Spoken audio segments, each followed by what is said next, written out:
My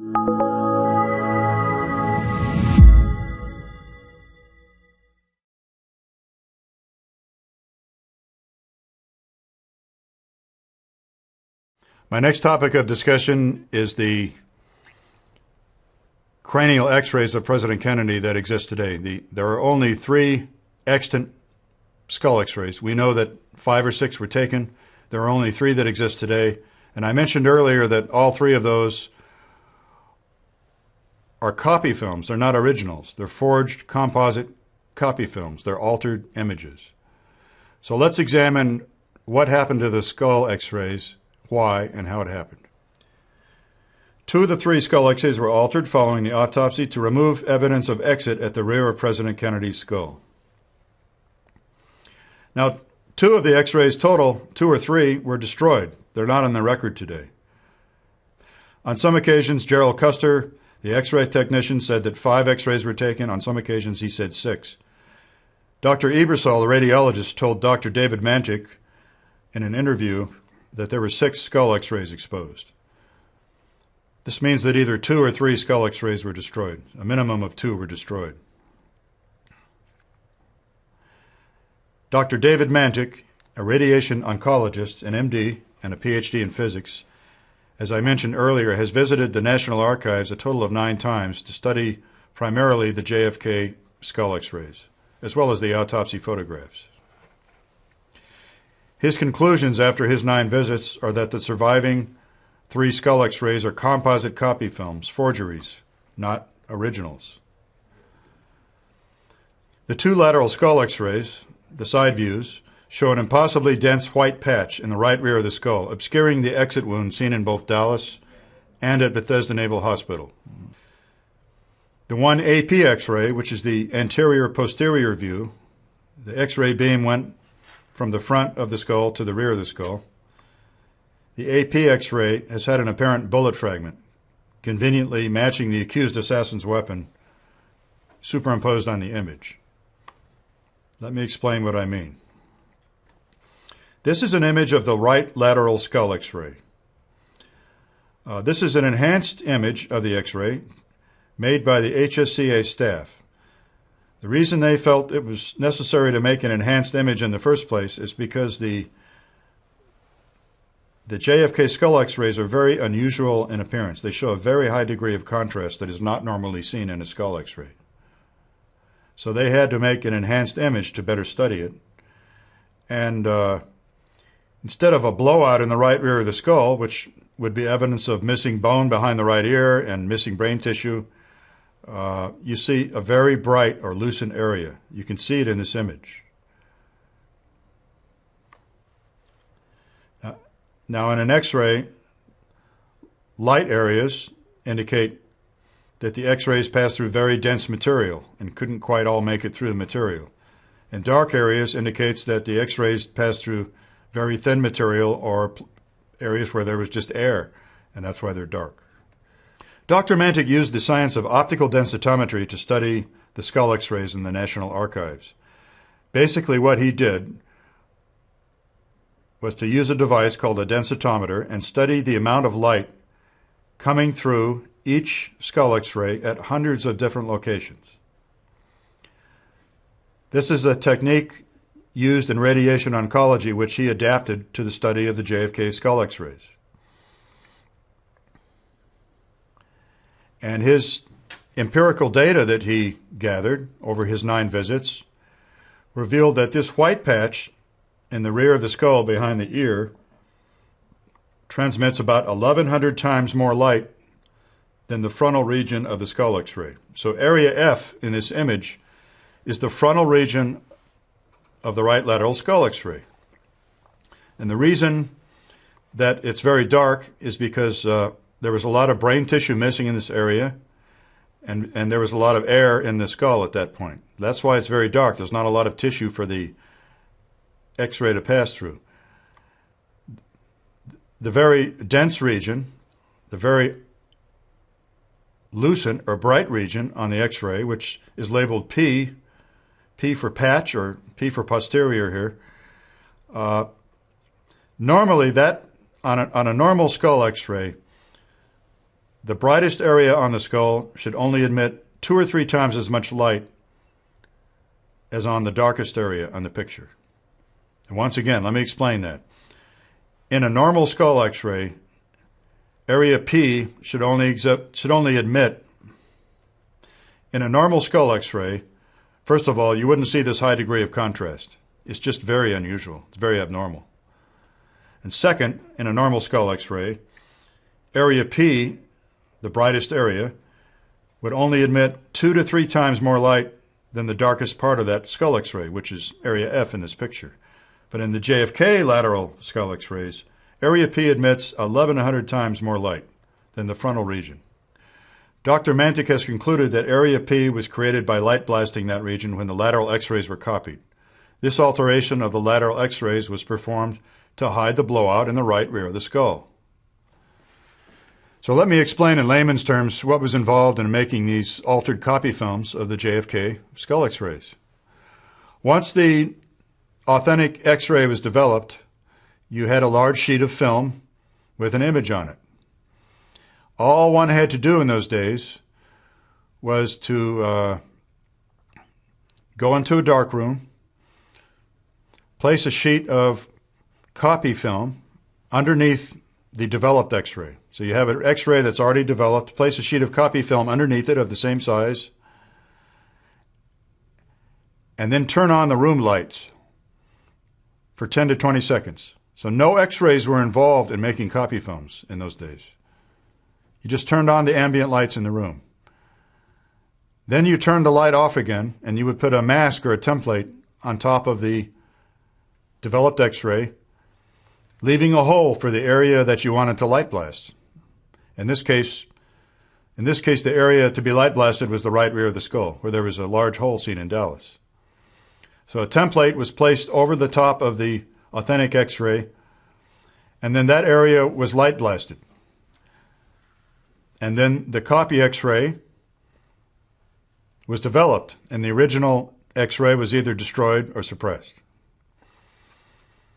So Dr. Mantic, in a series of control experiments, has replicated this technique. He's done it himself, and this was relatively easy to do. The third skull X-ray is the AP, and you'll see that in what appears to be to the viewer, it appears to be in the orbit of the right eye, you see a large, bright object. Okay. Now this is an AP X-ray. The X-ray beam went from the front of the head toward the back, and that bright object is supposed to be a bullet fragment that was shaved off and remained on the back of the head. Okay? So one can see this bullet fragment on the lateral X-rays from the side, but it's very, very small and very, very thin, very minuscule. On this AP X-ray, the object is very, very bright and very, very dense. In fact, it's denser than all of President Kennedy's fillings combined. You can't see the president's dental work in these X-rays. They've been removed by the House committee. But Dr. Mantic studied the optical density of the dental amalgams, the fillings. And this bright object is more dense than all of the fillings combined when they're seen end to end in this X-ray. That's a physical impossibility, since this same object, when seen on the lateral X-rays, is trivial and insignificant in size. So Dr. Mantic's conclusion is that this object is also the product of light blasting, of alteration. This is also a copy film. It's not an authentic X-ray. And this is done to incriminate the accused assassin. The width of this fragment is 6.5 millimeters, which just happens to be the caliber of the ammunition reportedly used by the accused assassin. The important thing to remember about this is that Jeremy Gunn and I were so impressed by Dr. Mantic's research that we decided to ask the autopsy pathologists questions about this fragment at their depositions.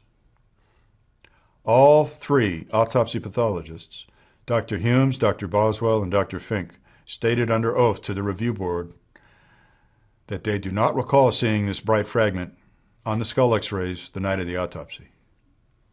Nor did they remove any fragment this size from the body of the president. And after all, what was the purpose of taking X-rays at the president's autopsy? The sole purpose was to find metal in the body, bullet fragments.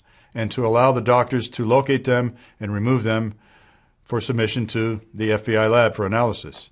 So none of the three pathologists saw this fragment when they viewed this X-ray the night of the autopsy. These statements were made under oath in 1996. And they all admitted that no fragment of this size was removed from the body. So Dr. Mantik's conclusion that this is an altered X-ray, that this is a forgery, and that this bullet fragment is the subject of light blasting has been confirmed by sworn testimony. So here's a recapitulation of what I just explained. In addition, both Dr. Humes and FBI agent Frank O'Neill both testified under oath that the two lateral X-rays, they were looking at the originals when they were under oath, looked very peculiar to them and displayed a degree of extreme contrast not seen when the films were examined during the autopsy itself. For example, this extremely dark void in the frontal region of the skull troubled both Dr. Humes and Agent O'Neill during their review board depositions. Neither man recalled seeing a skull X-ray that looked like that the night of the autopsy. My conclusion is that the high degree of contrast in the extant skull X-rays is an artifact of alteration. It's an artifact left by the forgers who did imperfect work. The longer the lights were left on during the copying process, the higher the degree of contrast. So the forgers didn't do a perfect job. And the high degree of contrast in the surviving X-rays today is proof of imperfect alteration. It's that simple. The final act of deception in the medical evidence arena was the placement of substitute brain photos in the official collection. As an aside, I'd just like to say that I believe that the brain photos in the National Archives, which cannot be and which are not images of President Kennedy's brain, are the single strongest evidence of a cover-up in the Kennedy assassination. This evidence is that important. So let me explain what the problem is here. The pattern of damage seen in the brain photographs in the archives is not consistent at all with the pattern of damage seen in Dallas, or at the autopsy for that matter. The photographs of a brain in the archives show the right cerebellum to be undamaged, completely undamaged. And the damage seen in the photographs to the top of the brain, to the cerebral cortex, appears to be generally consistent with a shot that might have been fired from behind. There's also too much mass present in the brain photographs. We'll talk more about that in just a moment. In 1996, my boss, Jeremy Gunn, asked me to conduct a timeline showing what happened to President Kennedy's brain after the autopsy on his body. I was happy to perform that study, and the results were startling. After the autopsy on the body, the brain has been removed and is always placed in a formalin fixation, that's formaldehyde, for preservation. The brain cannot be further cut and examined until it's preserved and solidifies somewhat. So President Kennedy's brain was placed in a bucket in a formalin solution, 10% formalin solution, 10% formaldehyde, and it was preserved by two methods at the same time. One method was the soaking, called exfusion, and the other method was called infusion. There was a drip created, and formaldehyde was fed into the brain. The brain was placed into the bucket upside down. Formaldehyde drip was let into the brain through a tube into the remaining arteries in the brain. So that combined technique was called perfusion. And that's the technique used to preserve President Kennedy's brain. Normally, there's one brain exam after the autopsy on someone's body. You're only going to examine a brain once because normally when you examine the brain, it's cut up like a loaf of bread. The so-called bread loaf incisions are called coronal incisions. They're made in this manner, from fore to aft, or from behind to the front. And the goal is to show bullet tracks in the brain, the pattern of damage. So once you conduct a brain exam one time, you can't do another one because the brain has essentially been cut up and destroyed. But what you do when you conduct the sectioning is you take pictures of each section. So that's the normal procedure. Most brain exams are conducted 1 or 2 weeks after an autopsy because it takes that long normally for the brain to fix and to become hardened enough so that it won't fall apart when it's cut. President Kennedy's brain was preserved by this joint technique called perfusion, both soaking and injected drip. So it was able to be examined sooner than it would normally have been. It was examined Monday morning, November 25th. We know that for a fact. What's disturbing is that my timeline analysis revealed that there was a second brain exam, supposedly of President Kennedy's brain. We know the authentic brain exam was on Monday, November 25th, the day of the funeral. It was conducted in the morning. The very reliable witnesses to that procedure are John Stringer, the photographer, and Dr. Boswell, who were consistent over the years with both the HSCA and the review board about when this was conducted. Dr. Humes was all over the place and kept changing his mind on when it was conducted, for obvious reasons. There was a second brain exam conducted, my timeline study showed, about a week later. Sometime between November 29th and December 2nd, the second exam was conducted. We know this because Dr. Fink recorded in his notes to General Bloomberg that Dr. Humes called me on November 29th and said the brain will be examined and invited me to participate. So we know the phone call took place on November 29th, long after the authentic brain was examined. Dr. Fink was called. Come down and help us with the brain exam. We know that brain tissue was examined on December 2nd because of the recollections of Navy Chief Chester Boyers to the House Committee on Assassinations. So that exam, that second exam, took place between November 29th and December 2nd.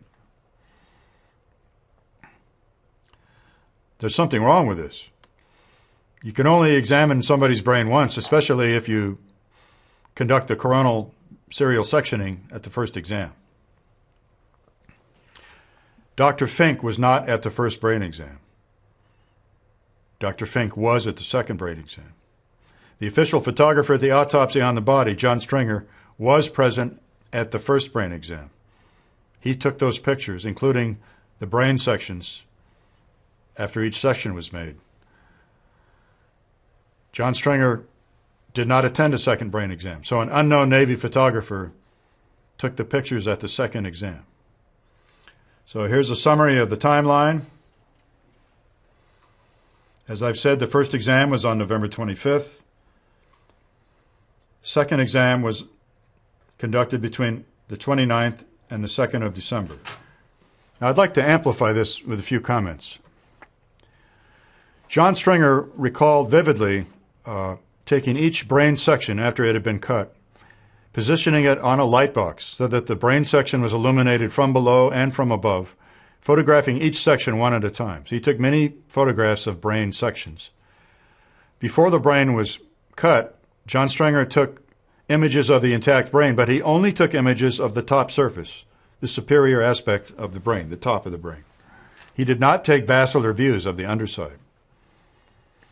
The photographs in the archives today show no sections, no brain sections whatsoever.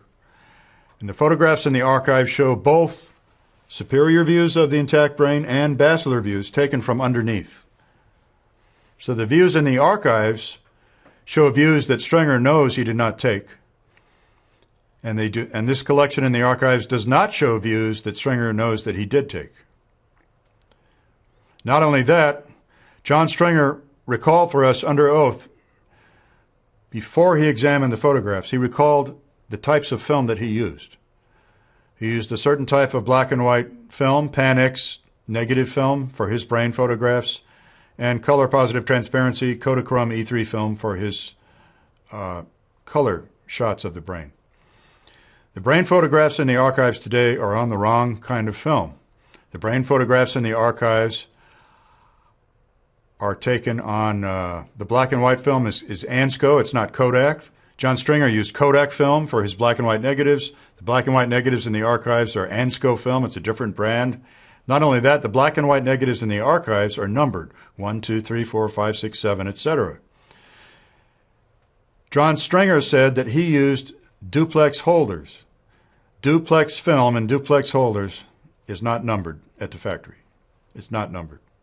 So the fact that the brain photos in the archives are numbered today indicates to John Stringer that they were taken using a film pack, one continuous roll of black and white negative film, which was later cut into individual negatives that are numbered. Furthermore, the color positive transparencies in the archives today of the brain are not on Kodak film, as John Stringer recalled using. They're on an unknown type of color film. The brand name is not on the edge print, and the film notches on each transparency are not the same as you would find on Ektachrome film. So John Stringer used Ektachrome film, which he knew had certain types of film notches in the corner that the photographer could feel in the darkroom, in the dark. And the notches in the film in the archive today are not the same notches you find in Ektachrome film. And it's not Kodak film like Ektachrome was. So this is courtroom evidence that would have the brain photos thrown out of evidence at any trial. They would not be admitted. Now this slide shows an artist's conception of what one of the brain photographs looks like. An illustrator named Ida Docks was hired by the House Select Committee on Assassinations. She made precise illustrator copies of this brain photograph and of the back of the head photograph for use in public hearings in 1978. So there are no bootleg photographs of the brain photographs, but we do know what one of them looks like from this artist illustration published in a House Select Committee report. This is a superior view of a brain. And you'll note that the right side of this cerebral cortex, the right top of the brain, is severely disrupted and looks like most of the mass is present, but it's been disrupted and it's outfolded off to the right. Significantly, you'll notice that the cerebellum is completely intact. Now, we reviewed earlier in this presentation the location of the cerebellum, low in the rear of your head. It was the red object in the skull model. You'll notice the cerebellum in this image is completely intact. In reality, it wasn't. 4 different Parkland physicians wrote in their treatment notes the day of the assassination that the cerebellum was severely damaged, macerated, torn, and that part of it was missing. Not only that, Dr. McClelland vividly recalls, even to this day, 50 years later, that as he stood at the head of the gurney while President Kennedy's treatment was ongoing, part of the right cerebellum fell out of the skull and landed on the gurney, onto the cart. That's a graphic recollection, but it's the kind of thing that none of us would ever forget. Dr. McClelland also testified to the Warren Commission in 1964 that he looked inside the wound after the president was declared dead, and in his estimation, at least 1/3 of the brain was missing. I repeat, at least 1/3 of the brain was missing. That was his estimate at Parkland Hospital. FBI agent Frank O'Neill told the review board under oath in 1997 that, in his estimation, when he saw the brain removed during the autopsy on the body, over 1/2 of the brain's mass was missing. Over 1/2 was missing. And after all, he saw more of it than Dr. McClelland did. Dr. McClelland was looking into an open wound and making an estimate. Agent O'Neill saw the brain as it was being removed and after removal at Bethesda Naval Hospital, and he said over 1/2 was missing. Frank O'Neill, during his deposition, said, and most of the mass was missing right here. He said that's where it blew. Those were his words. That's the area of the right cerebellum and the cerebral cortex right above it, the occipital lobe of the cerebral cortex. Tom Robinson, the undertaker, told the review board during his interview in 1996 that A lot of brain mass was missing in this area, and he placed his hand on the back of his head.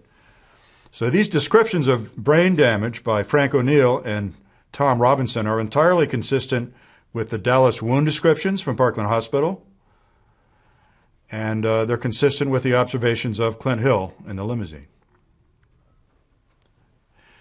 Dr. David Mantic, MD, and I both agree that President Kennedy was shot in the head 3 times, once from behind and twice from the right front.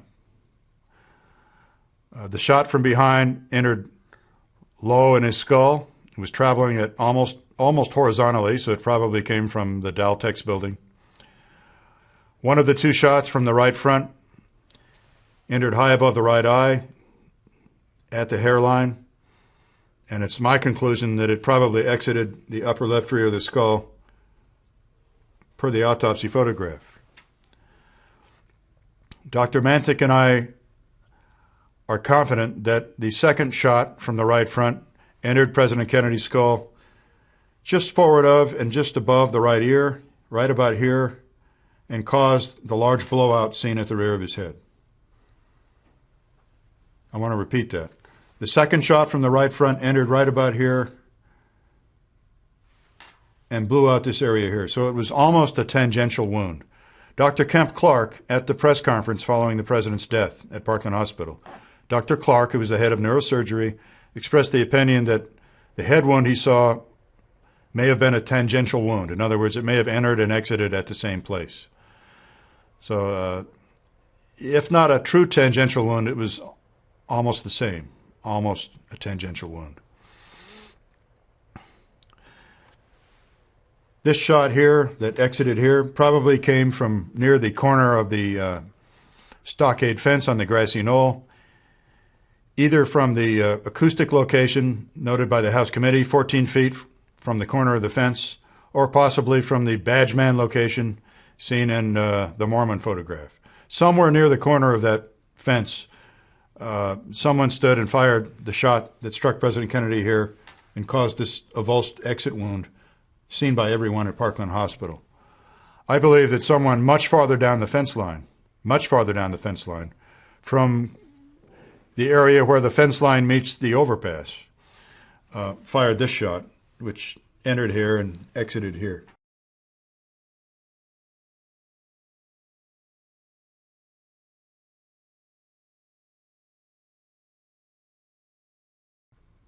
So now that you've examined this simple schematic of where those 3 shots entered the skull, now that you've had time to look at that, let's summarize these conclusions. Okay. 1 shot from behind, entered low in the rear of the skull, probably did not exit. This would explain why the orbit of the right eye was cracked, the right eye was displaced, and the vomer was crushed, per Dr. Boswell's notes. The vomer is the bone in the middle of your nose. So the right eye was, the orbit was cracked, the vomer was crushed, and of course, no one saw any exit wound on the front of President Kennedy's face. So this shot probably stayed in the body, and this bullet was probably removed during the surgery prior to the autopsy. Another shot from the immediate right front came from near the corner of the stockade fence.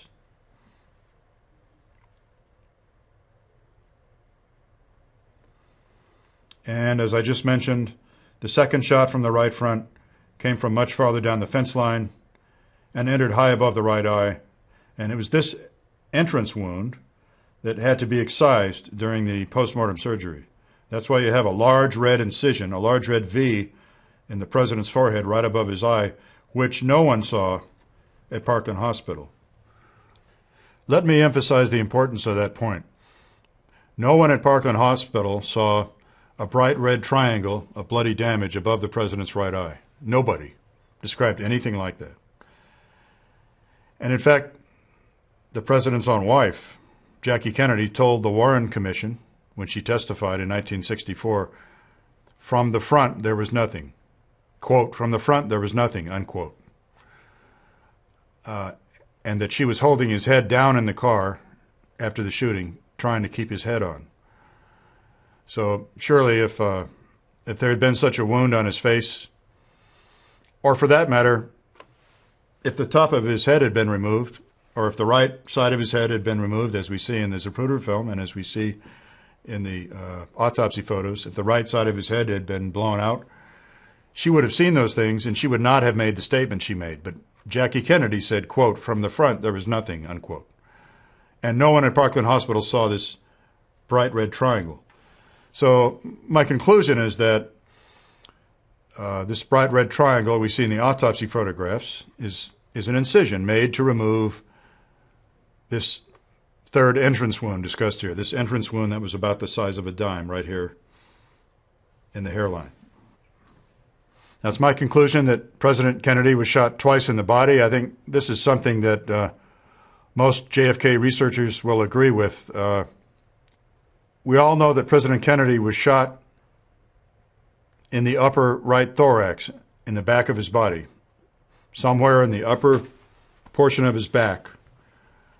The Warren Commission decided to redescribe it as his lower neck, but that verbal plastic surgery was performed by Gerald Ford, but it was really in the upper right thorax, as described in the autopsy report. And that bullet was fired from somewhere behind him. No one at Parkland Hospital saw the entrance wound in President Kennedy's upper back.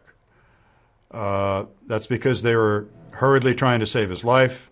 They were dealing with the two major wounds that they were aware of, that they had seen, which was a gaping exit wound in the right rear of his skull and a small entrance wound in his neck just above the collar, just to the right of the midline, a small entrance wound right about here. So at Parkland, what happened was this. The president was laid on his back. The examining doctor, Dr. Carrico, did a quick physical examination for large cavities with his hands. He didn't feel any large cavities on the president's back. The clothes were cut and removed from his body with scissors and scalpels. They were quickly removed. The president remained on his back, and his back was not examined during the attempts to keep him alive. So the people at Parkland were not aware of the wound in the upper back. People at Parkland were aware of an entrance wound here, which had every characteristic of an entrance wound and no characteristics whatsoever of a wound of exit. This entrance wound in the neck is the second wound on the body that we know of.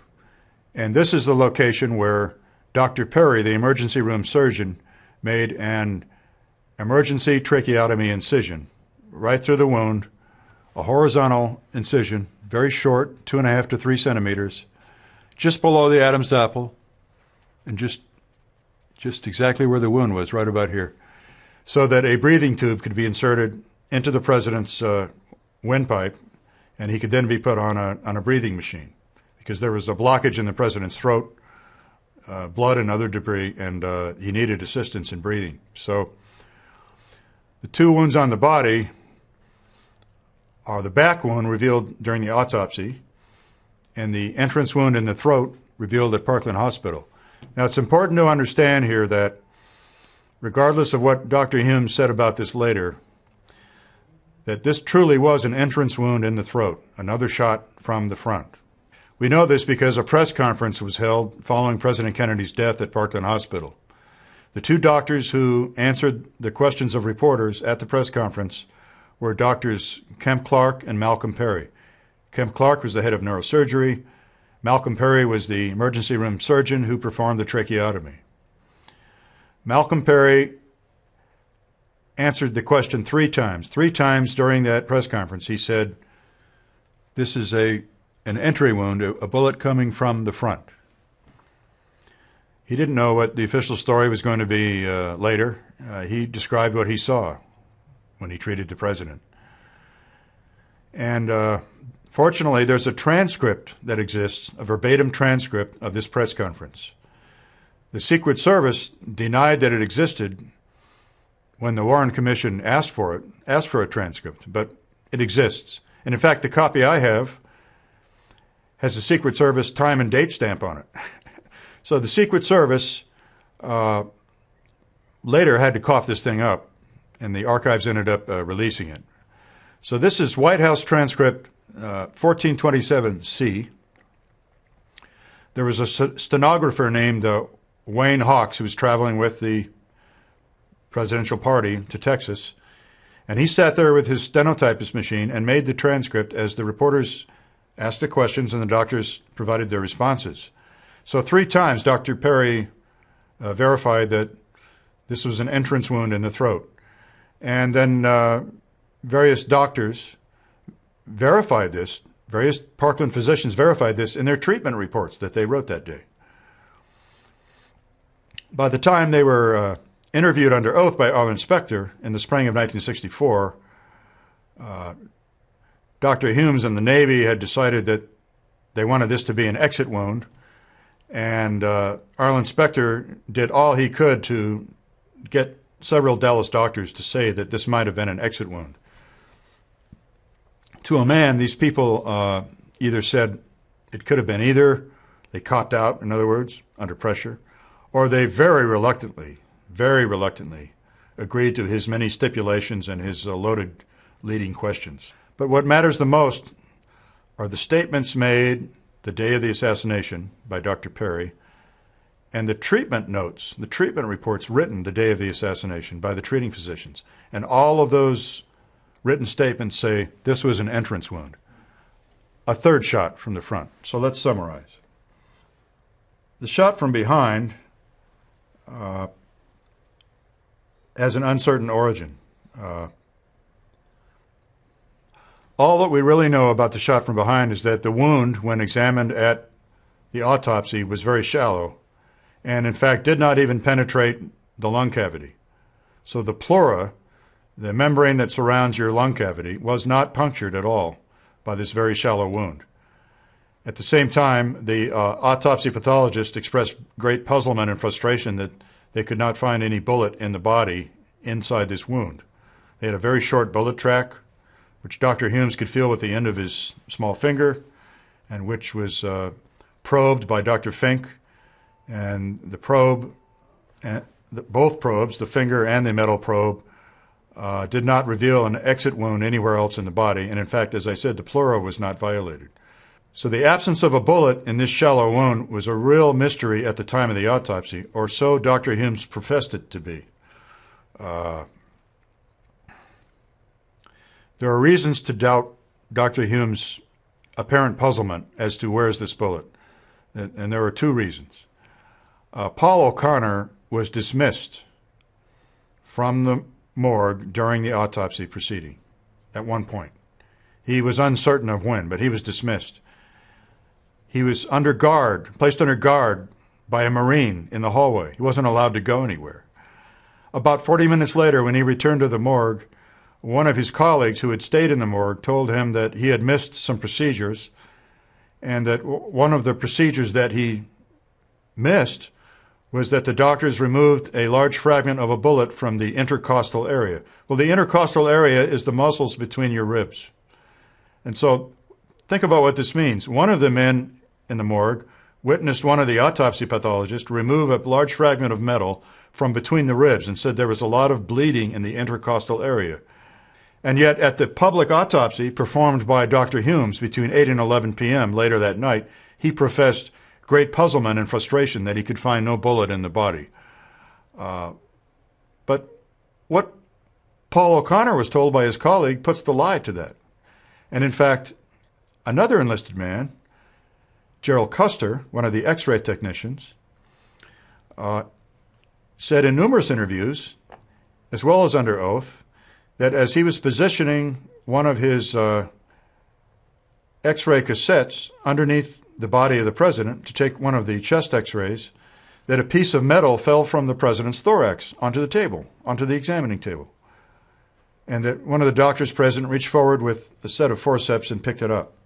So we have 2 enlisted witnesses, 2 enlisted men,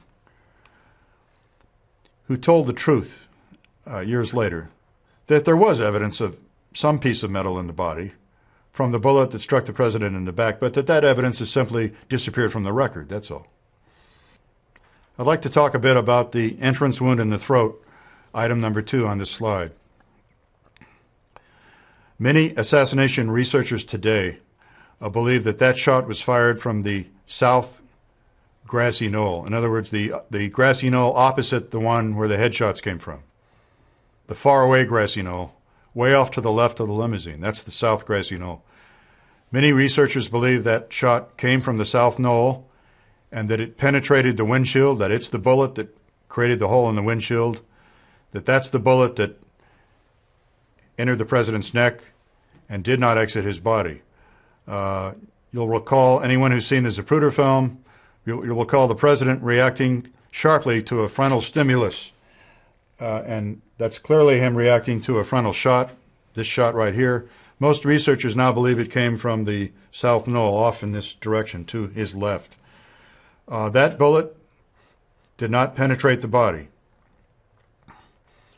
Dr. Clark, the attending neurosurgeon during President Kennedy's treatment, told a New York newspaper the weekend of the assassination in an interview, he told the New York Times, I believe it was, that he thought that bullet ranged downward into the chest and did not exit the body. So based on what they saw at Parkland Hospital, they did not see an exit wound for this entry. So we have a puzzle. Dr. Humes writes in the autopsy report, the version that survives today, that there was a large bruise inside the upper chest on the right side, and the bruise was on top of the pleural dome, right on top of the right lung, such that, as Dr. Humes explained during his sworn testimony before the Warren Commission, such that after the lungs had been removed at autopsy, the inside of the chest had to be illuminated, and then photographs were taken of this bruise on top of the pleural dome, which would have been right on top of the top portion of the lung.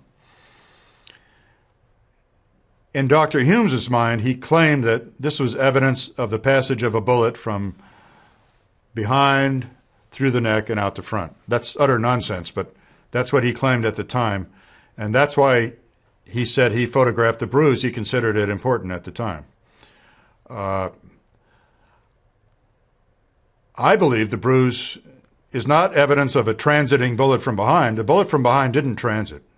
It was going downward at a sharp angle, and the two autopsy technicians, Paul O'Connor and James Jenkins, both remember that the probing of this shallow back wound. They remember seeing the probe pushed and making a dent in the pleura after the lungs had been removed.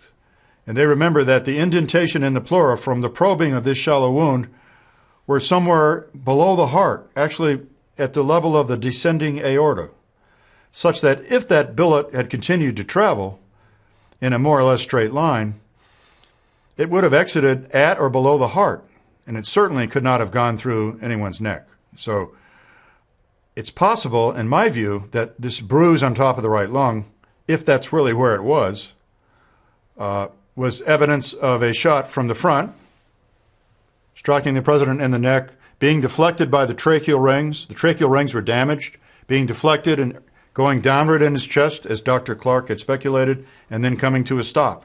A bullet which had transited the car's windshield would have lost a lot of momentum, a lot of velocity would have been lost. And that could explain why it would enter, be deflected by the trachea, and then go downward in the chest and stop. So that for many years was my speculation on the cause, for the real cause for the bruise on top of the pleural dome.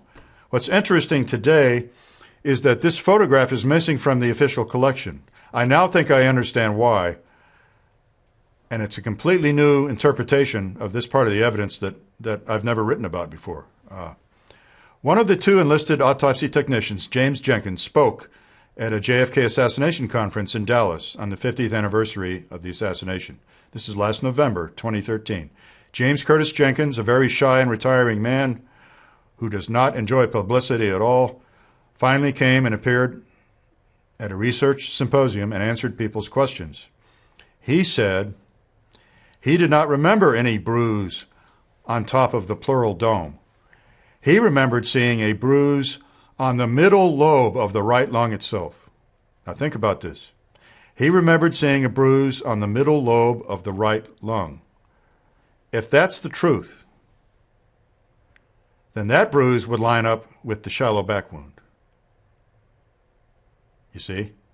The shallow back wound, which Humes claimed there was no exit for, was traveling downward at a steep angle. The FBI agents heard Dr. Humes say this.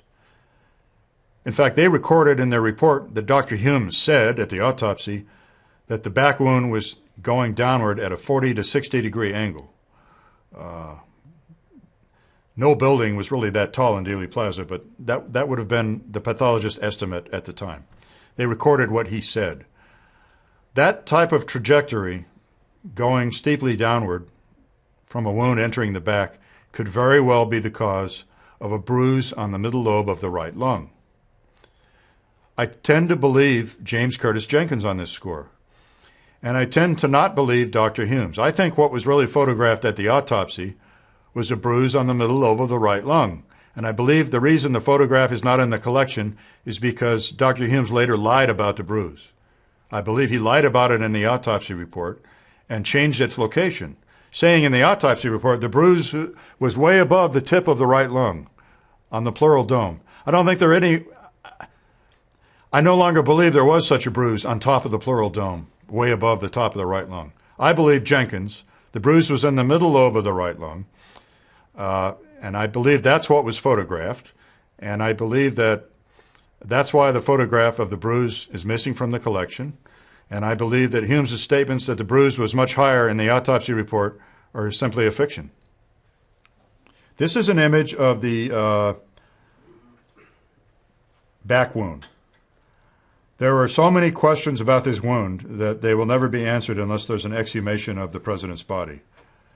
If there ever is such an exhumation, it may not take place for many decades until a lot of the emotions surrounding this subject have attenuated.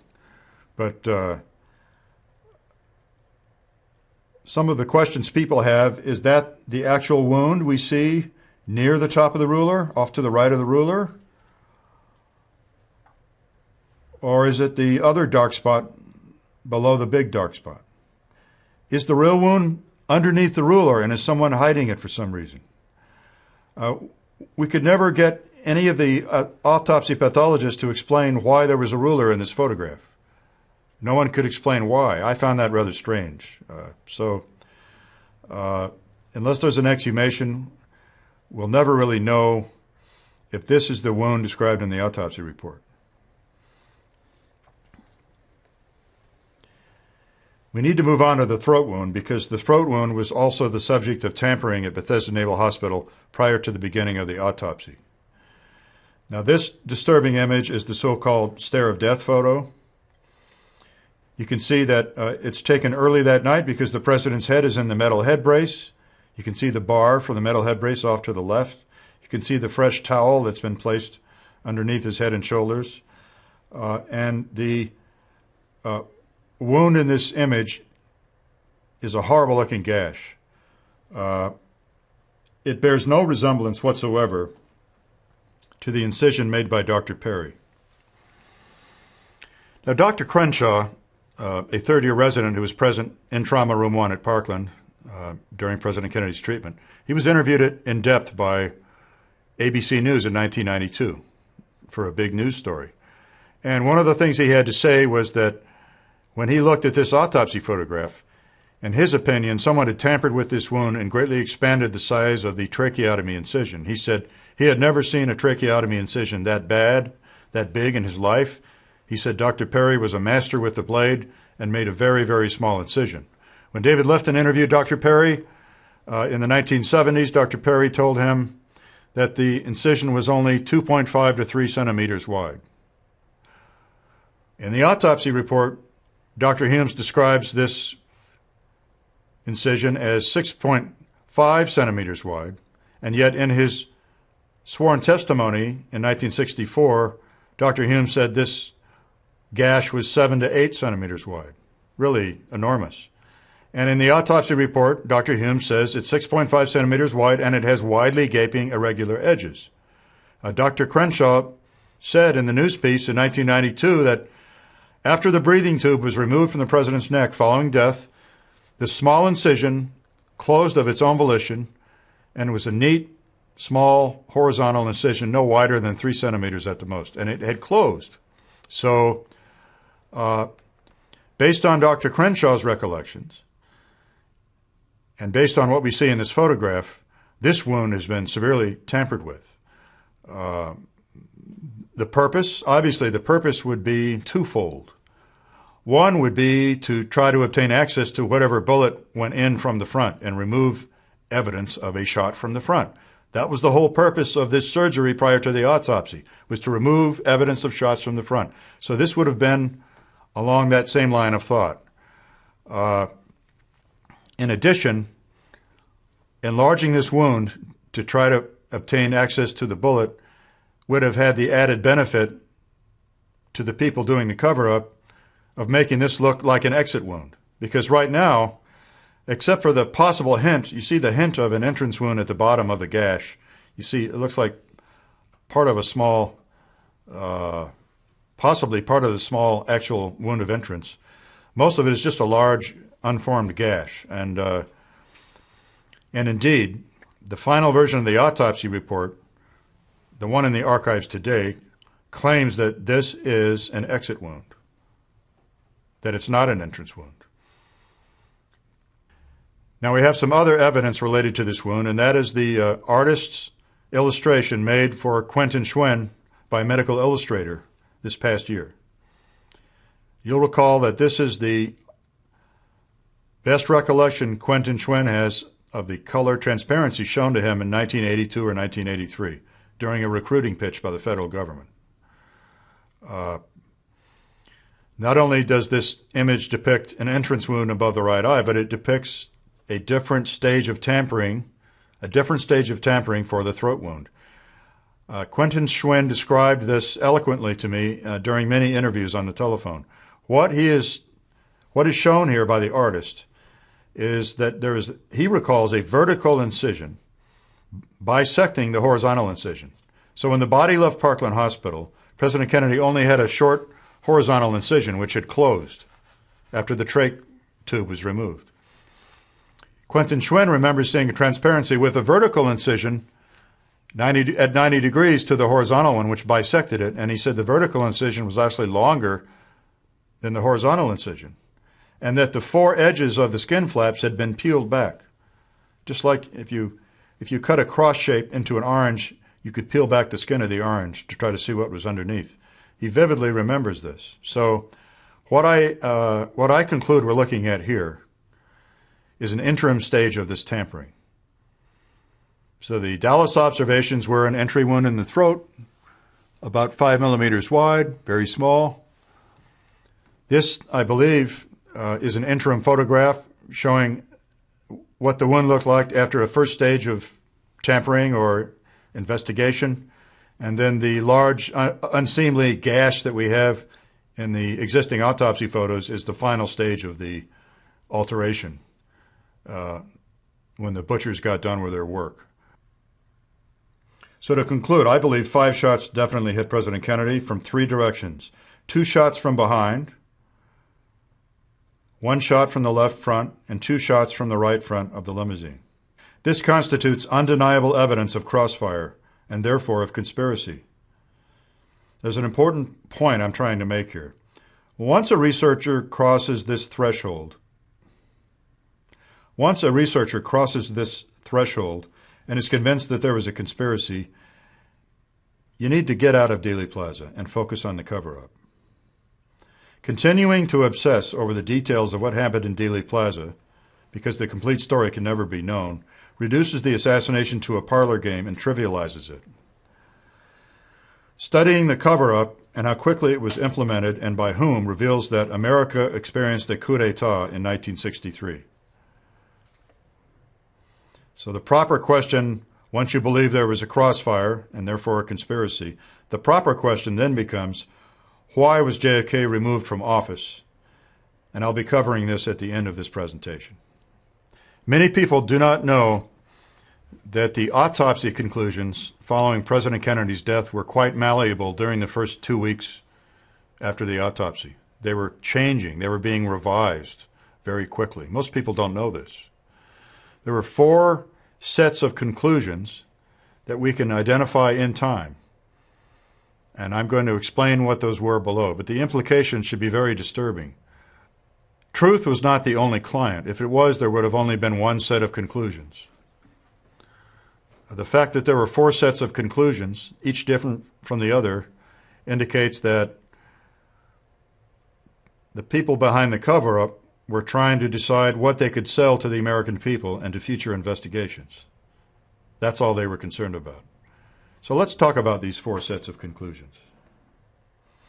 The first set of conclusions was reached before 11 o'clock p.m., before the FBI agents left the morgue. We know that because these conclusions were recorded by the 2 FBI agents in their report, the report dated November 26, 1963, the Seibert O'Neill report. The conclusions grandly announced by Dr. Humes to the entire morgue audience and the FBI agents were that the pattern was clear.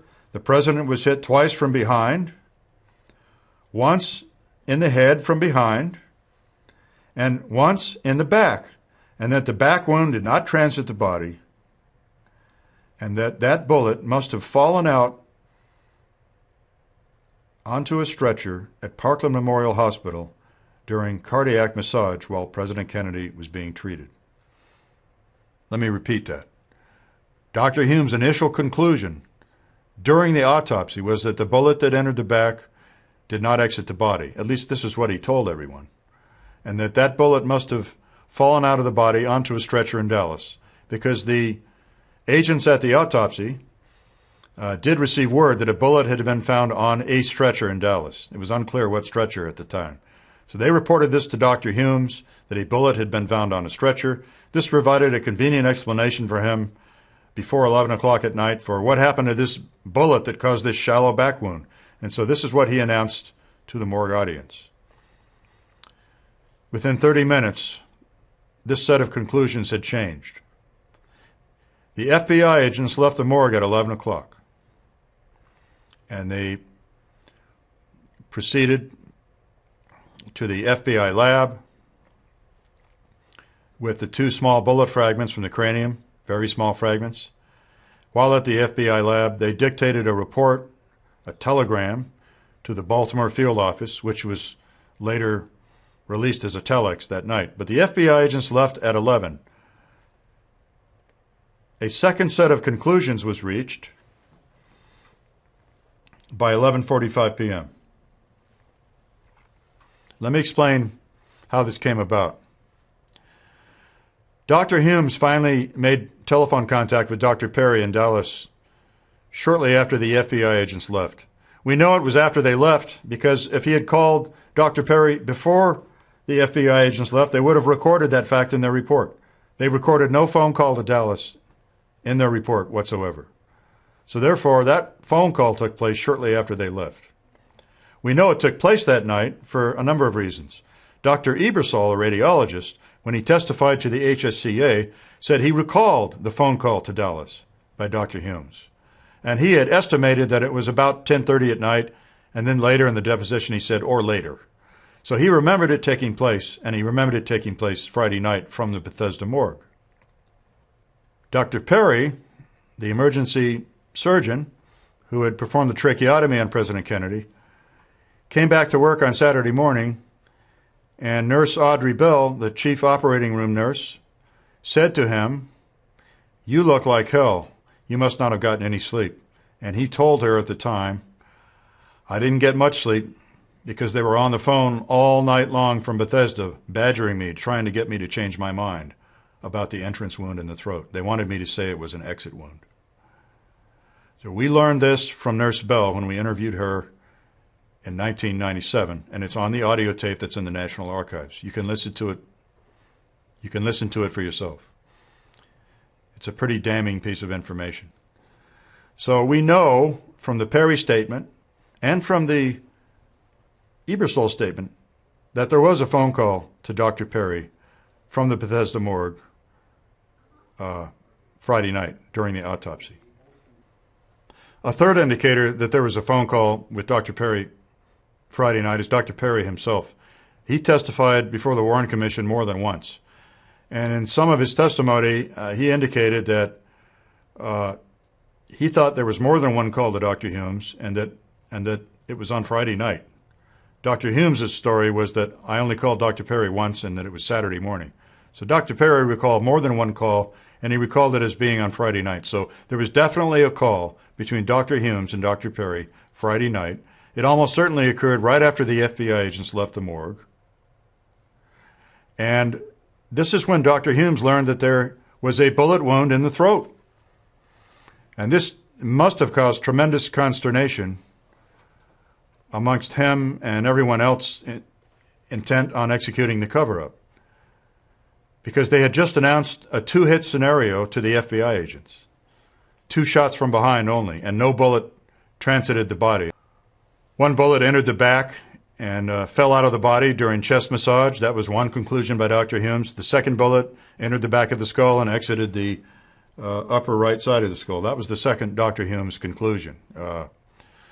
But to learn from the Dallas surgeon who treated the president that there was a bullet wound in the throat created a major problem for the people at Bethesda. Some very disturbing things happened between this phone call and 11:45. Tom Robinson, the mortician, recalls seeing the pathologist insert a long metal probe low in the back of President Kennedy's skull, very low in the back, and having the probe exit from the tracheotomy site. In other words, someone made a forced passage with a metal probe to try to prove a bullet that entered low in the skull and transited the front of the neck. They had to make this into an exit wound to support the lone assassin scenario. That was clearly the orders that Humes and Boswell were operating under.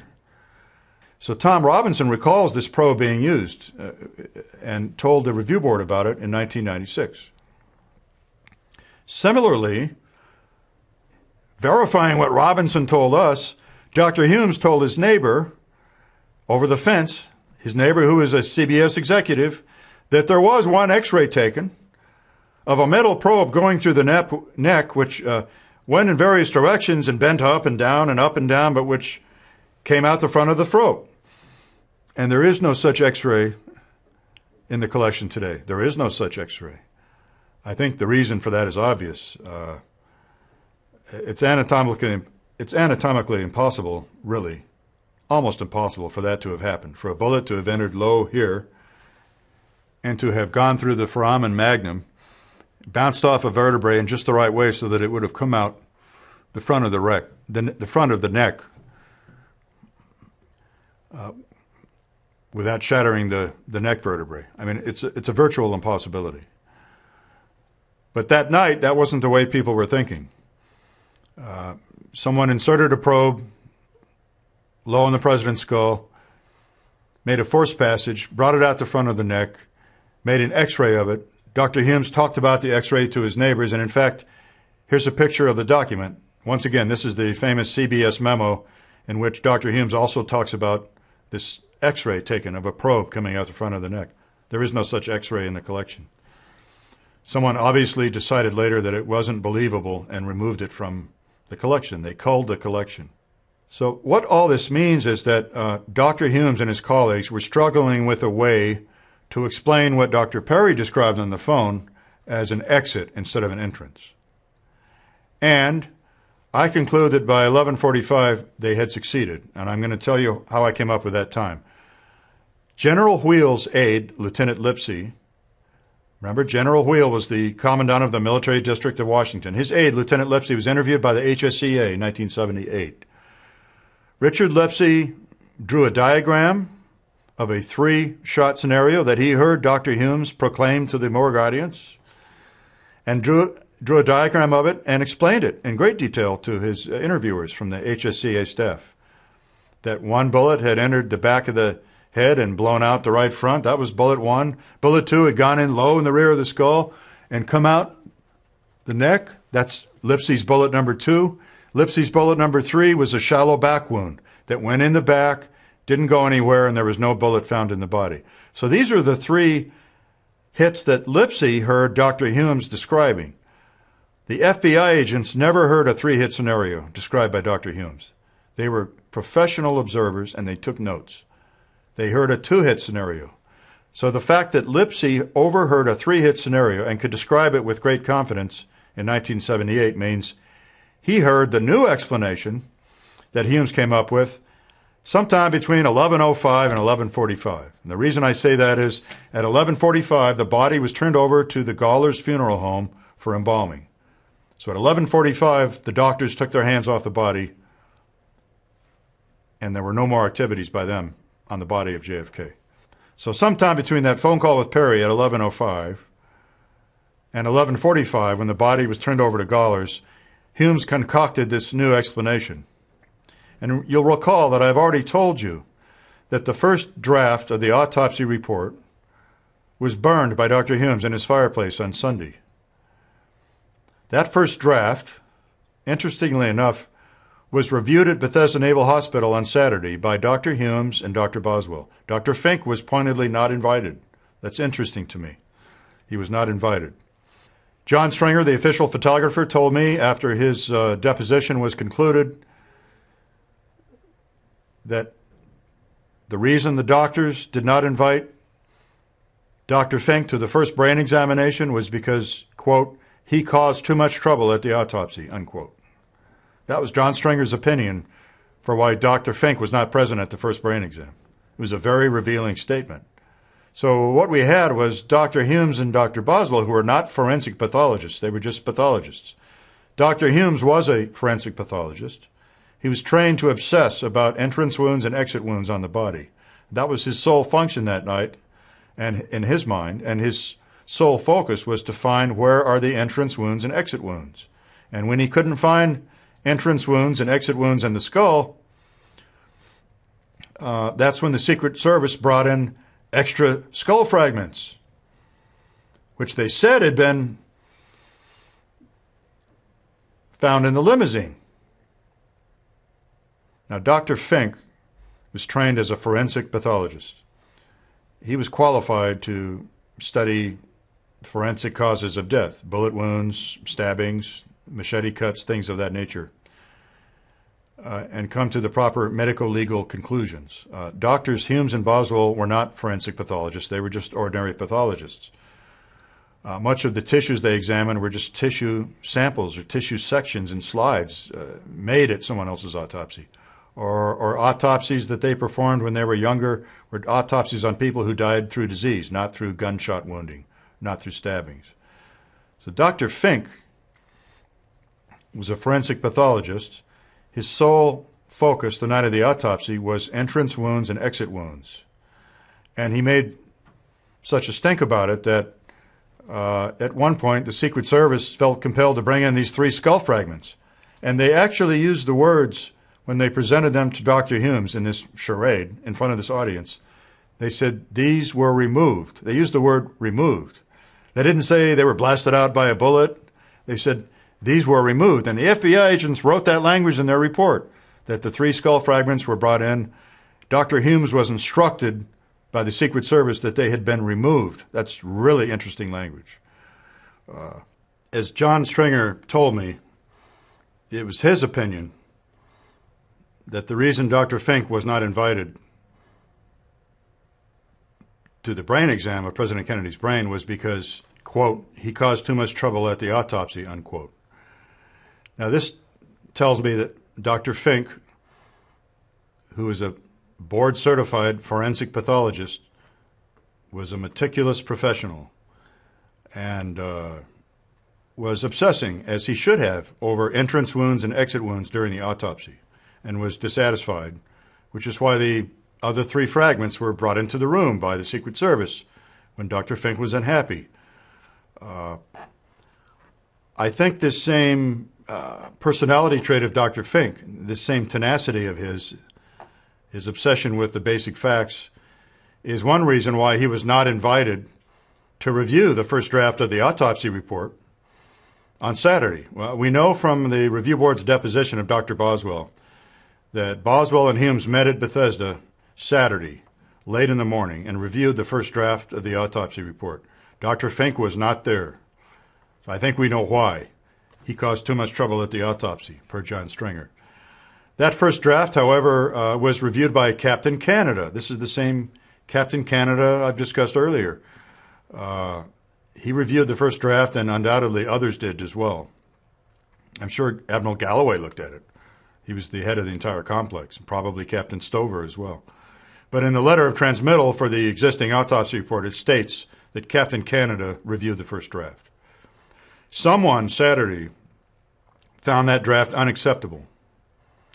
Now, it's always been my assumption, and it still is today, that the content of the first draft was the three-hit scenario that Richard Lipsey recalls hearing. He recalls hearing it, obviously, shortly after the FBI agents left the morgue and after the phone call with Dr. Humes.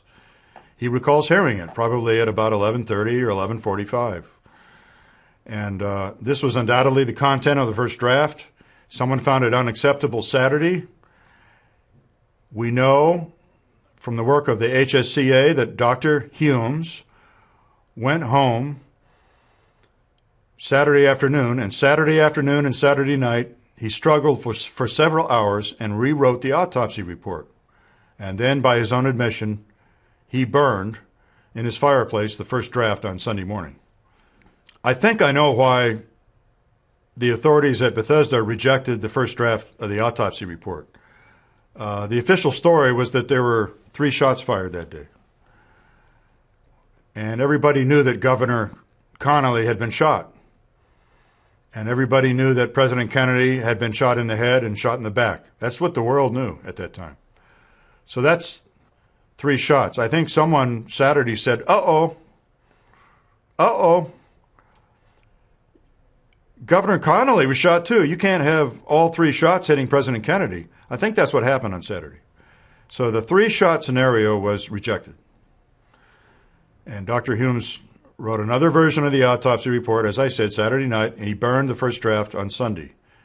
Now let's talk about the next version. The next version is item 3 on this slide. And the scenario has gone from 3 hits from behind back to 2 hits. So President Kennedy, who Humes announced late Friday, was hit by 3 shots, and which he put in the first draft. It's now back to 2 hits. And I think I know the contents of this first signed version. I think I've figured out what the contents were of this second written version of the autopsy report. By the way, this is the signed version that the Kennedy family never returned to the U.S. government. This would be the signed autopsy report signed by Dr. Humes that was mentioned in paragraph 9 of the Dr. Berkeley inventory in April 1965, which disappeared into the custody of the Kennedy family and was never returned to the government for whatever reason. So this first signed version, I believe, said the following. 1 shot to the head, a bullet from behind, low in the head, exiting somewhere up here. A shallow back wound again, shallow back wound that did not exit the body. And I believe it said that the wound in the throat was caused by a fragment from the headshot. We have good evidence for believing that that's how Dr. Humes dealt with the wound in the throat problem. Remember, he talked to Perry on Friday night. He had to explain this in some way because the Dallas doctors had seen it and they were going to be talking about it and testifying about it eventually to various investigations. So the evidence we have that Dr. Humes tried to explain this away as a fragment from the headshot coming out the front of the neck is from the Chief Counsel of the Warren Commission, J. Lee Rankin. And this is from an executive session transcript, which at the time was classified top secret. This executive session transcript from January of 1964 is Rankin meeting with the commissioners. I believe it was for the first time. And he's saying, we have to figure out how to deal with this throat wound, in so many words. And he says, because it says here in the autopsy, he uses the word autopsy. He doesn't say autopsy report. He says, it says here in the autopsy that the throat wound was caused by a fragment. So what did he mean by that? Well, there were 2 newspaper stories in December of 1963, one in Philadelphia and one in Washington, and they both mentioned that the throat wound in the front of the neck was caused by a fragment from the headshot. So the confluence of these reports, the two newspaper stories, which are an official leak of some kind from somebody in the government to the media, they wanted the public to believe this. The confluence of the two newspaper stories that this hole in the neck was caused by a fragment from the headshot, and J. Lee Rankin's comment in a private session of the Warren Commission in January that it was in the autopsy that it was caused by a fragment. That leads me to this conclusion, that the contents of the first signed version were one shot in the head from behind, one shot in the back, shallow wound, no transit of the body, and a fragment from the headshot caused this hole in the neck. And I don't think that autopsy report survived very long for the following reason. Shortly after Monday, November 25th, now this report would have been the one that was signed Sunday. The missing signed version, in my view, has to be the autopsy report signed on Sunday, the one the doctors talk about in their testimony. It's the signed version we don't have anymore. And the reason I think this didn't survive more than 2 or 3 days is because everybody started watching the Zapruder film. Everybody in the government after Monday the 25th, copies of the Zapruder film started to proliferate. The FBI borrowed a copy from the Secret Service, and then they made second-generation copies from it. And then the Secret Service had its copies, and everybody was starting to watch the Z film. And the Z film clearly shows the president reacting to a frontal stimulus, to a wound of some kind in his neck, long before the headshot. Long before the headshot. In fact, he begins reacting to the frontal stimulus in frame 225, when the car emerges from behind the road sign. So that's why that autopsy report didn't survive very long.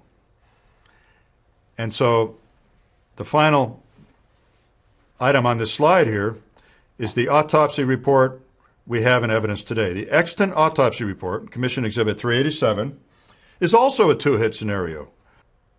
This one, however, posits the one shot to the head from behind and a shot in the back, which suddenly, miraculously, is said to have transited the body for the very first time. This is the very first time this final version of the autopsy conclusions, the fourth version of the conclusions, the third written version, is the one that says a bullet in the back transited the region of the neck, came out the front of the neck, creating this exit wound. Months later, Arlen Specter and Dr. Humes together invented the single bullet theory, saying that that's the same bullet that hit Governor Connolly. But initially, this concept of a transiting bullet that went through the upper back, somehow went through or around the neck without damaging it, and then came out the front of the throat, that concept is first written down in the third written version of the autopsy report. So there's no reason we should have any confidence in it. In fact, the stories that surround the nature of the throat wound are really remarkably varied. Let me tell you what I mean by that. Dr. Fink, who testified before the Shaw trial in New Orleans in 1969, I believe, said that the autopsy surgeons were prohibited from probing. They were told not to probe the incision in the throat by someone of a very high rank during the autopsy. They were directed not to probe the throat wound or the tracheotomy incision. They were told not to probe it. That's one story that comes from the pathologist. Another story is Dr. Boswell, who is telling, I think, the closest version to the truth, the closest version. Dr. Boswell told both the HSCA staff in the late 70s, and he told the review board that, oh yes, he said, we realized we had an exit wound in the throat by the end of the autopsy. That's a very interesting statement because it's in conflict with what Dr. Humes always said on the record. Dr. Humes always said that there was no phone call to Dr. Perry on Friday night, that he didn't call Dr. Perry until Saturday morning. We know now that's not true. Dr. Perry said it wasn't true, and Nurse Bell said it wasn't true, and Dr. Ebersol said it wasn't true. Dr. Humes claimed in his testimony before the Warren Commission that Saturday morning, when he called Dr. Perry, it was only then that he learned there had been a wound of some kind in the throat. And it was then Dr. Humes claimed that he had this aha moment where he connected the dots of entrance wound in the back, bruise on top of the right lung, gash in the throat, and he purportedly, supposedly went aha, and the light bulb came on, and supposedly after he's relinquished the body, after he has given up any chance of finding this magical bullet track, he decides that, okay, that bullet that went in the back transited the neck and came out the front. So when you have three people who can't keep their story straight, it means that the official story isn't true and that they're all lying, or at least two of them are.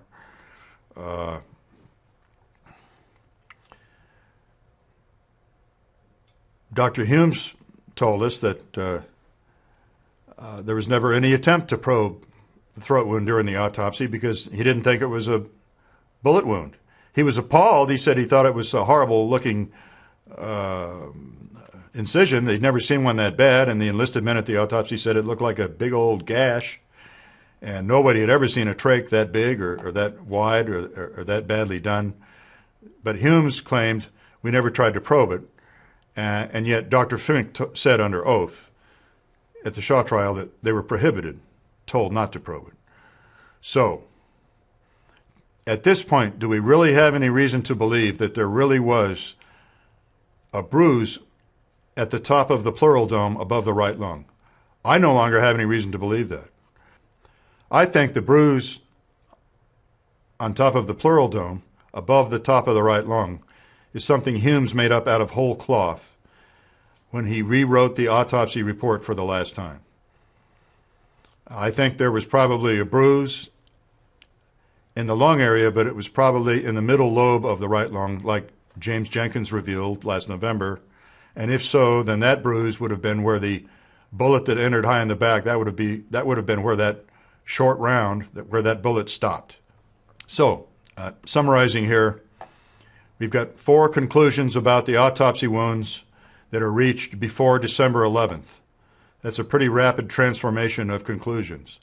We know that on December 11th, the final version of the autopsy report, the one that exists today in the archives, was taken to Dallas by Secret Service agent Elmer Moore and was shown to all the Dallas physicians who had been in treatment room 1.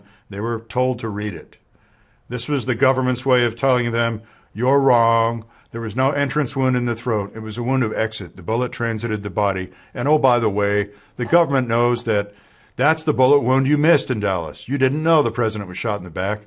That bullet came out the front of his throat. So you guys didn't know what you were totally doing and saying. And we're telling you, as the authority, the U.S. government, that you were wrong and that the wound in the throat was an exit.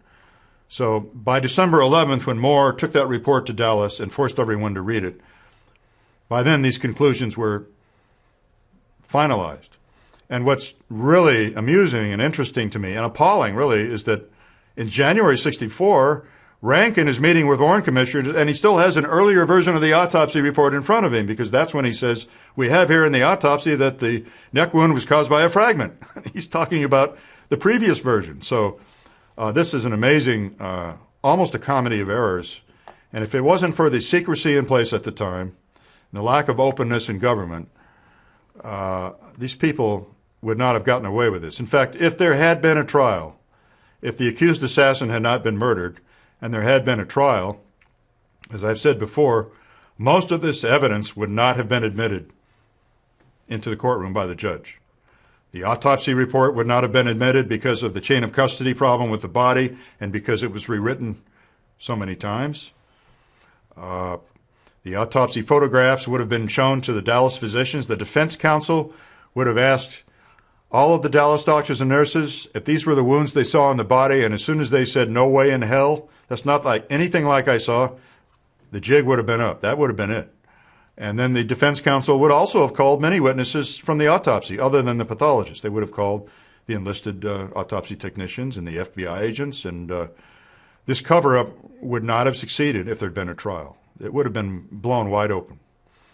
As it was, the Warren Commission got away with a fast one. They succeeded in never showing the autopsy photographs to the Dallas doctors and nurses. The key Dallas treating physicians and the key nurses that treated the president did testify under oath to the Warren Commission. Some of them did so in Dallas, and some of them came to Washington. None of them were shown any of the autopsy photographs. And so they had no chance to say whether these images did or did not comport with what they saw. The thing you need to understand is that when Jeremy Gunn was questioning Drs. Humes and Boswell under oath in 1996, he asked them if this wide series of autopsy shots, all the shots of the head and the head brace, he said, are these pictures taken before incisions or after you made incisions on the body? And both pathologists, both Humes and Boswell, said they were taken before we made any incisions on the body. So that's their official story. They're sticking to it, but we know now that that cannot be true. It cannot be true. The surgery was witnessed by Tom Robinson and Ed Reed, and Robinson, Berkeley, and Canada observed the same exit wound in President Kennedy's head that was seen in Dallas right after the body arrived. Therefore, the surgery took place at Bethesda. Case closed. Before we move on to the subject of the Zapruder film, I'd like to revisit one more time the importance of the back of the head photo, the famous or infamous photographs from the autopsy which appear to show the back of President Kennedy's head intact. As discussed earlier, there are many reasons not to have any faith or confidence in this photograph showing the back of President Kennedy's head intact. Those reasons include the observations of the Parkland Hospital treatment staff, the observations of Secret Service Agent Clint Hill, the observations of mortician Tom Robinson, the observations of Rear Admiral Berkeley, of Captain Canada, and of FBI agents Seibert and O'Neill. There is one other witness that I have not discussed yet whose recollections were crucial in disproving this as a photograph that we can have any confidence in. The review board took 10 depositions, as I've mentioned, of autopsy participants or witnesses. One of those depositions was of former Navy Petty Officer Sandra Spencer, who was a first-class photographer's mate in the U.S. Navy at the time of President Kennedy's assassination. She was not at the autopsy. However, she did develop a lot of postmortem photography of the president taken after death. And she developed those images the weekend following his assassination. Sandra Spencer, in the opinion of Jeremy Gunn, our general counsel, was the most credible witness we had before us in the medical evidence arena, the most credible witness we had. That's a heck of a statement coming from Jeremy Gunn. I found her very credible also. Sandra Spencer described to us seeing numerous photographs of President Kennedy taken at the autopsy. She thought they were taken at the autopsy. When we brought her to Washington and took her deposition and showed her the autopsy photographs in the collection today, she visibly blanched and became disturbed. She said, he really looks beat up. She said, I did not see the president in any condition that I see in these photographs today in the official collection. We said, well, would you please describe what you did see? She said, well, they were taken after death, but she said he was fully clothed and he was all fixed up and cleaned up. And I didn't see blood everywhere and I didn't see these wounds all opened up. She said, except for one. So she recalled one photograph that she developed of the back of President Kennedy's head, which still showed a huge chunk of matter missing from the back of his skull in about this area right here. Just about halfway up and maybe just to the right of the center. And she gave us some dimensions for, I think it was about 2 or 2.5 inches wide. But so what she was describing, you need to understand, was a defect in the back of President Kennedy's head that could not be closed even after the end of the embalming procedure. Because what she was clearly describing was that she had developed a series of post-embalming photographs taken of the president after he had been reclothed and after he had been cleaned up and fixed up. And so the fact that she recalled making numerous prints of this one photograph showing a hole in the back of the head after the embalming was completed proves that this image in the collection today cannot represent reality. It is either a rearrangement of scalp from elsewhere on the head, rearranged for just 5 minutes to take a quick set of deceptive photographs, or it's an altered photograph. Now, Dr. Mantic has been to the archives 9 times, as I mentioned, and he has done something that my boss and I never did during the days of the review board. Dr. Mantic has used stereoscopic viewing. So he has looked at this back of the head image with the stereoscopic viewer, and he has told me and has told others that that's the one image of the head in the whole collection that doesn't look right when viewed stereoscopically. He says that that middle portion of the back of the head in this controversial image does not look three-dimensional. It looks two-dimensional. And the rest of the head around it looks normal, looks three-dimensional. So based on Dr. Mantic's observations and his eloquent descriptions of what he saw and his interpretations, I now believe that he's likely correct and that this back of the head photo is most likely an altered photograph. He thinks it's probably a soft edge mat insertion. I don't know if that's true or not, but I think it's much more likely that it's an altered photograph than it is rearranged scalp. When I wrote my book, I thought the scalp had been rearranged from the left side of the president's head and that they just covered up the back of his head for the sake of taking that one picture. But now I tend to believe that Dr. Mantic's probably right. It's probably an altered image.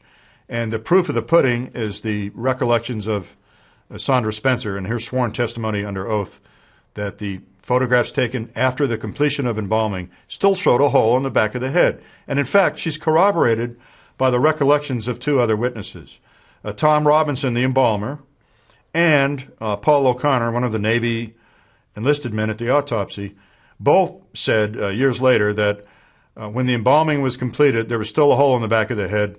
It was covered by a rubber seal or a rubber dam. The scalp was sewn into the rubber dam, but that there was no scalp in that area, and that the hole could not be closed because there was no bone and no scalp, and that it was hidden by turning the president's head slightly to the right on the pillow. The president, they observed, was placed in the casket. His head was turned slightly to the right to make sure that that defect, which was still present, was not visible in case there was going to be an open casket funeral, because at the time they didn't know. They didn't know Friday night whether there would be an open casket funeral or not. So one of the reasons Sandra Spencer was considered such a reliable witness by Jeremy Gunn and I is because of her, not only because of her demeanor, her sobriety, but because of her former position. She had been detailed to the White House and worked for Chief Robert Knudsen, the Navy chief photographer's mate, who was sent there to be a social photographer. She worked for Chief Knudsen and basically developed all his pictures. So she would develop his social photography on almost a daily basis whenever the president and his family were in town.